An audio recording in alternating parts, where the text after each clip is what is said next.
this video, we will be studying about barriers of communication. अगर हम बात करें communication barriers की, so barriers is anything which hinders the effective communication and stops the proper transfer of message from sender to receiver. तो अगर हम बात करें बैरियर टू कम्युनिकेशन, तो कम्युनिकेशन में क्या होता है बैरियर? जब कोई पर्सन है तो वो एक दूसरे से कम्युनिकेट नहीं कर पा रहा है या उनका मैसेज अच्छे से ट्रांसफ़र नहीं हो रहा, कुछ ना कुछ प्रॉब्लम आ रही है, तो उसे कहते हैं हम बैरियर्स टू कम्युनिकेशन. अब हम बात करें प्रोसेस ऑफ कम्युनिकेशन, तो मल्टीपल बैरियर्स होते हैं. पहला है लिंग्विस्टिक बैरियर. अगर हम बात करें लिंग्विस्टिक बैरियर की, तो जैसे दो इंडिविजुअल हैं, राइट. तो अगर हम बात करें इंडिया के बेसिकली, तो इंडिया में डिफरेंट प्लेसेस का डायलेक्ट अलग अलग होता है. मतलब जो भाषा शैली है वो डिफरेंट हो जाती है. हर एक पर्टिकुलर रीजन का अपना एक पर्टिकुलर लैंग्वेज होती है या अपना एक पर्टिकुलर डायलेक्ट होता है, राइट. तो वो एक बैरियर हो सकता है कम्युनिकेशन में. फॉर एग्जांपल, आप नॉर्थ ईस्ट के हैं, आप साउथ साइड गए, तो आपको कम्युनिकेट करने में डिफ़िकल्टी होगी if you are not knowing English, एक पर्टिकुलर लैंग्वेज जो कि मीडियम एक्ट कर सके ताकि दो लोग कम्युनिकेट कर सकें. तो that is what linguistic barrier. इसके अलावा समटाइम्स वी सी कि कुछ लोग फॉरेन जाते हैं तो उन्हें इंग्लिश बोलने में प्रॉब्लम होती है, या तो कुछ फॉरेनर्स हिंदी में कम्युनिकेट नहीं कर पाते जब वो इंडिया में ट्रैवल करते हैं. तो this is kind of linguistic barrier. अब हम बात करें साइकोलॉजिकल बैरियर. तो साइकोलॉजिकल बैरियर अपने माइंड के हो सकते हैं, like stage fear, speech disorder, phobia और डिप्रेशन.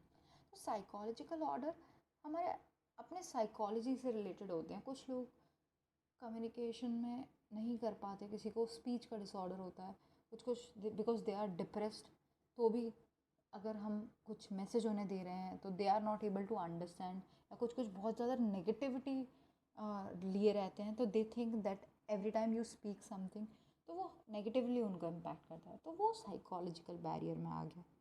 फिर है emotional barrier. Emotional barrier basically क्या होता है कि emotions like anger, frustration, humour can impact the decision making capacities of the person and also sometimes impact the effectiveness of the communication.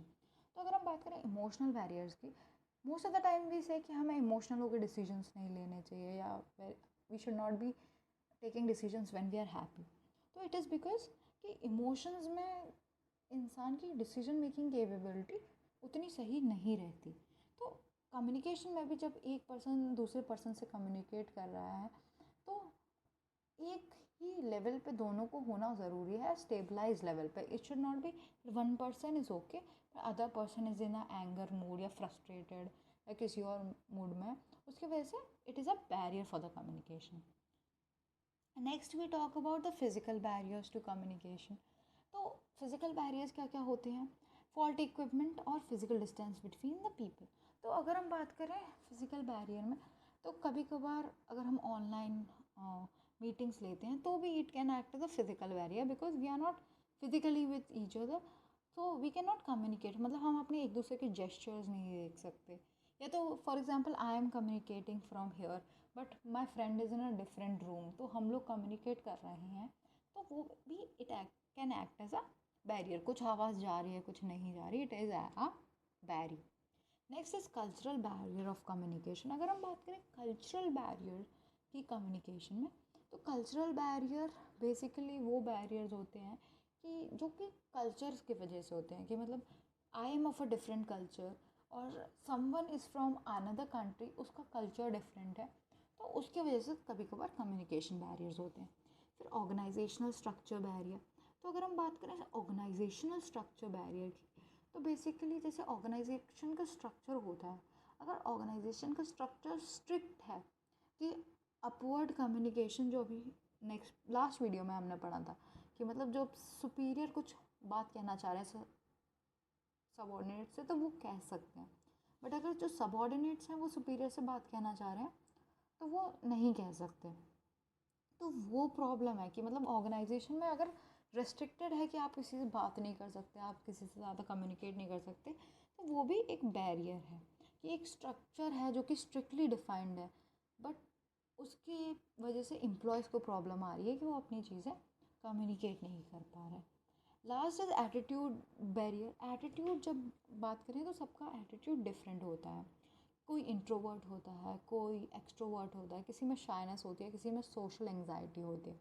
तो introvert people are mostly that they will not initiate the conversation, तो वो भी barrier है।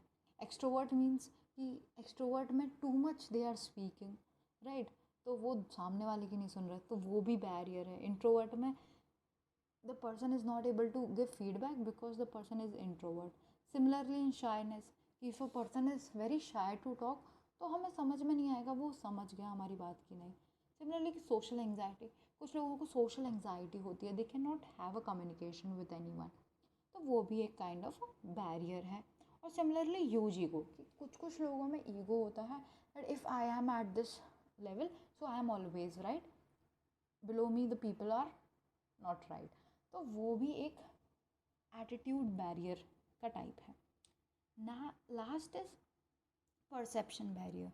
ना perception barrier means कि मैं जो हूँ वो कुछ और समझ रही हूँ और कोई और कुछ और समझ रहा है। लाइक फॉर एग्जांपल मेरा परसेप्शन किसी एक पॉलिटिकल पार्टी के लिए बहुत स्ट्रॉन्ग है, मुझे लगता है वही पॉलिटिकल पार्टी हमेशा करेक्ट है, पर दूसरे पर्सन का दूसरा ओपिनियन स्ट्रॉन्ग है कि दूसरा पॉलिटिकल पार्टी बहुत अच्छी है।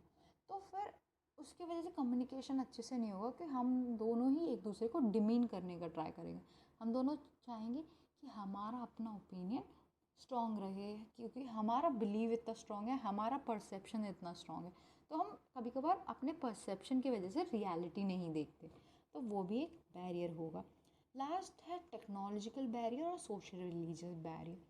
तो टेक्नोलॉजिकल बैरियर मतलब जैसे कि एआई आ रहा है, या through the Google meets, through the MS team, अलग अलग प्लेटफॉर्म्स के थ्रू हम मीटिंग्स करते हैं, तो टेक्नोलॉजिकल बैरियर में आ जाती हैं कि उसमें अगर नेटवर्क इशू हुआ या कोई और इशू हुआ तो वो सारे टेक्नोलॉजिकल बैरियर में आएंगे।